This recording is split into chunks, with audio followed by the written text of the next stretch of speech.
Today we're going to talk about tool rest holders and tool rests. The tool rest holder we typically call a banjo for some unknown reason. We think the language comes from machine shop lingo around the early 1900s, but it was popularized by manufacturers such as One Way. But we don't know the exact derivation of the name, but it might have something to do with the shape as shown here in these couple of banjos that I've got for my two Powermatic lathes. So the banjo, or more properly a tool rest holder, does exactly that. It holds the tool rest and it slides in and out and across to get it into position for your particular piece. Most large lathes like my Powermatic 3520C uses a 1-inch post similar to One Way, Robust, Laguna, and any number of other larger lathes. As does my Powermatic 2014 MIDI lathe, also uses a 1-inch post. Smaller lathes, such as this just 1014 that I started with, mini lathe, tend to have smaller tool posts, 5/8 of an inch common.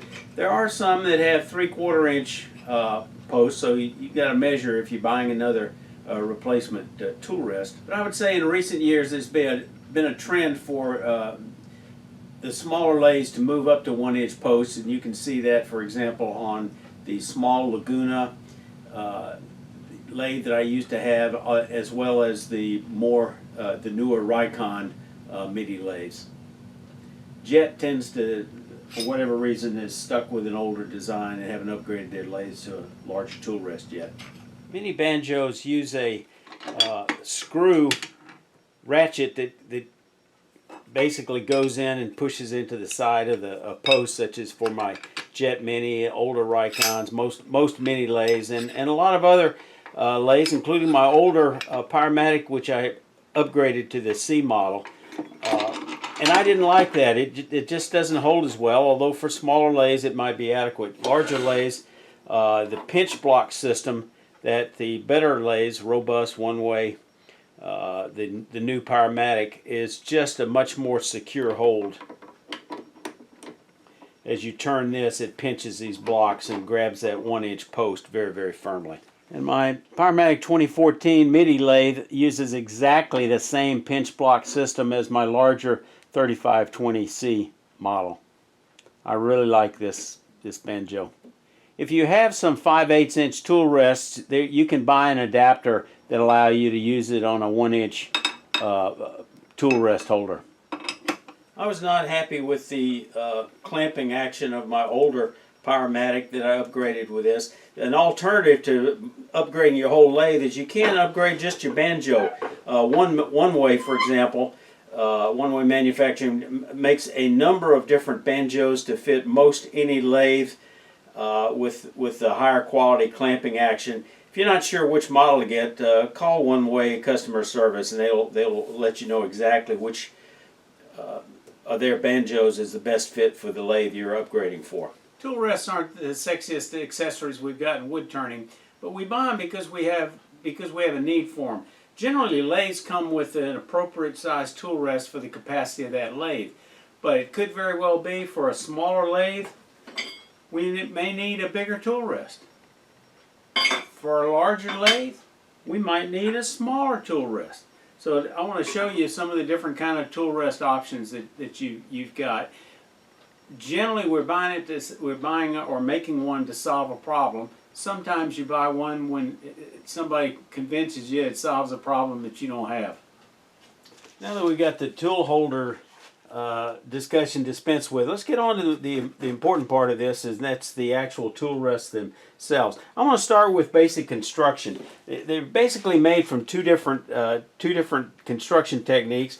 The original tool rests that came with my two Powermatics, they're cast iron. Cast iron is very strong. It reduces vibration. It's a little less expensive to manufacture. The other tool rests tend to come in steel, such as this. This is a better example. And of course, my little Jet was cast iron as well. The Robust, an aftermarket for my Powermatic 2014. steel, and a couple of DIY ones that are made out of steel. Now, steel, depending on the manufacturer, might require maintenance, as does cast iron. Cast iron requires some maintenance. Let me just talk about that for a moment. Cast iron tool rests have a tendency to get nicks and dings from catches, and also from very inexpensive tools that have very, very sharp edges. And as a result, when you're coming along using it, it tends to catch on those edges. So periodically you have to do a little maintenance with a draw file to get rid of those nicks and scratches. Got to be even all along the post. Take a little sandpaper, 150, 180, 220. Afterwards, kind of polish it up, clean it a little bit. Not a bad idea to get rid of all the original paint that comes on your tool post, tool rest. And then what I like to do is when I finish, I tend to want to grab a little piece of paraffin, a candle I hold close, and make it a little more, slide a little bit easier. Now, I contrast this with steel, some steel rests. Typically, Robust has really popularized this design where it has a hardened rod on their steel tool rests that really it's hard enough where it just doesn't get dings and scratches from routine use, even with a severe catch. So they're pretty much maintenance free. You can get cheaper versions of a Robust style like that. This is one I got for this lathe. Is it as good as a Robust? No, you get what you pay for, but it was less than half the price. And I needed a long tool rest for spindle work on this smaller lathe. But the rod is approximately the same size, but the actual steel construction here is considerably thinner. This is a 1/4 inch steel. This is, I think, 0.155, which is, you have to do the math, quite a bit thinner, but it's adequate for what I use it for. But if you were doing it on a larger lathe, a lot of spindle work or bowl work, where you're out here, you're going to tend to get a little more vibration on a thinner tool rest, and certainly you're going to get a little more vibration on a steel tool rest. If you have welding skills, you can certainly make your own. These are two of them that were made by a friend of mine, and he actually used a 4-inch steel pipe that he quartered, and you can see it has the same similar shape or profile as the Robust rest, but because it is softer steel, it is softer, I think, than the tool post itself. It does have to be maintained similar to the cast iron tool rests I have. It's periodically I've got to get rid of any dings and smooth it out a little bit. These were both made originally for an older Powermatic. You can see where, you know, we didn't waste any material. And then when I got my MIDI lathe with a 1-inch tool rest holder, I cut it off so I would have a smaller tool rest to use. If you have welding skills and like making your own tools, you can certainly make your own tool rest using just round bar stock cold rolled steel as shown here. But look at the difference in the profile between that and the low profile Robust tool rest, and see it in operation. You can see that the fulcrum is further back on the bar, so you have less leverage than you do if it's leaning forward, as shown in the low profile Robust tool rest with a tight underhand grip, which is appropriate for spindles. Their comfort rest is more appropriate for bowls, according to their advertising.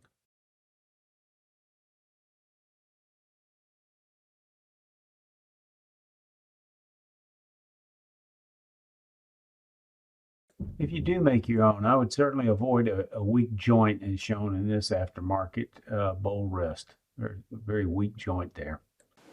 Now let's look at some specialty tool rests, such as this one from Lyle Jameson that is threaded, and before you tighten it down, you can use this large nut to really fine tune this as I show in this little older video clip showing how nice it is to be able to just fine-tune the exact cutting tip on your hollowing system. We've set the cutter to cut exactly on center, and I can dial that in with this Jameson tool rest, which I bought a long time ago and really enjoyed it. Let's look at bowl rest using this example. I believe this was from Jet. Bowl tool rest that I bought on sale when I first got started in turning, because it just seemed like a good idea. But let's see if it is a good idea. All right, we come around here, we come around here, we come around here, and then all of a sudden we're coming along this post, and it makes it awkward. We get down to here, my tool rest is actually bumping into it. If I had a steeper grind, more like 55 or 60 degrees. People have complained about getting out here and it being kind of spindly, or I would say spindly, but it tends to vibrate at the end of this. Compare that to a regular tool rest, and how many of y'all have ever seen a traveling demonstrator use a curved bowl rest? How many of you have seen clubs that have a curved bowl rest? Because maybe they're just not all that useful. So if we put in a regular tool rest like this is a 16-inch bowl. We come around here. We've got adequate support. Now, once you start getting down here, it is extended over the tool rest a bit, but it is a 5/8 inch bowl gouge. And then when you come along here, it starts reducing it a little bit. Now, how about the outside of a bowl? Does it make any difference for that? Well, let's just look at this example. Let's look at the standard tool rest. We can see with the normal tool rest, if we just line it up across this 16-inch bowl, at the most we have a 1 1/4 inch distance here and a 1 1/4 inch distance here. Now let's see, are we going to get a big improvement with a curved tool rest?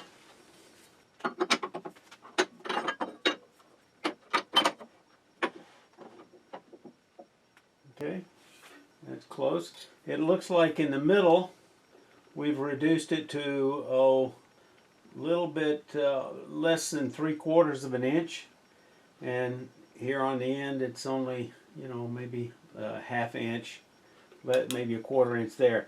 So does that solve a problem? It's a solution to a problem that I don't have. Of course, I don't turn that many big bowls anyway, but it just, on the outside of the bowl, doesn't do any good. On the inside of the bowl, might do something for somebody, but not for me. Another specialty tool rest that's helpful for some people, depends on what you're turning, is a flat box scraper rest. They come in various sizes. This one is got a 5 inches long from here to here. And it's suitable for if you're doing hollowing with a flat scraper or doing the inside of a deep box, for example. It allows you to, it gives you support all the way, so it reduces that flex, and it just gives you a lot more support, whether you use a square one or a round one. I rarely use it. This is a shop-made one. A fellow club member made several of these and sold them. This was first year I was turning. It seemed like a good idea, but I've gotten very little use out of it because actually 5 inches I think is too long. 4 inches would probably make more sense. Because you get it too long, you start bumping it with your tool rest. Anyway, that you can only go a little bit past the tool rest. So that's my thoughts on a box tool rest. It could be used for other things. It could be used, for example, for marking, having a flat surface to use a pencil on, if you were doing some kind of indexing possibly. The key to an additional tool rest is get one that solves a problem that you have, not a problem that you don't have.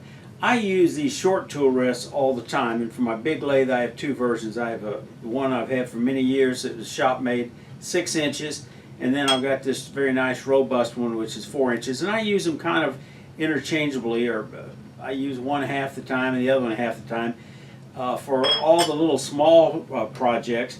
And the reason is because once you start, when you have a big lathe especially, and you're getting in there, and let's assume this is solid and I got tailstock support, you start running out of room between the banjo and the tailstock. It starts bumping and you can't get in real close with a large tool rest. It just doesn't work.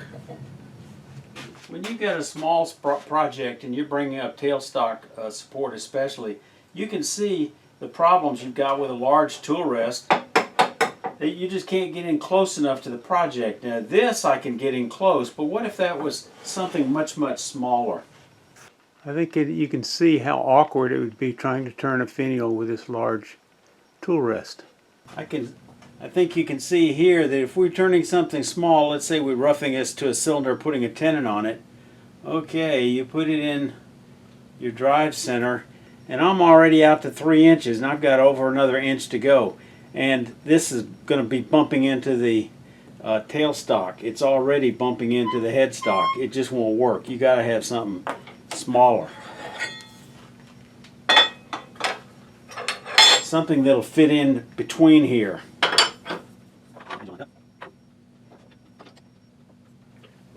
And I've got all kinds of room, lots of room for adjustment. If you do a lot of spindle work, finials, ornaments, boxes, I think a small tool rest is just an absolute must. It is for me because it solves my problems. I hope you found this video useful. If you did, I'd appreciate it if you give it a like to help the YouTube algorithm push it out to more like-minded wood turners. So what kind of tool rest do you mostly use? Leave it in the comments below. Have you ever broken a tool rest? Tell us about it. Remember, y'all stay safe. Come on back, you hear?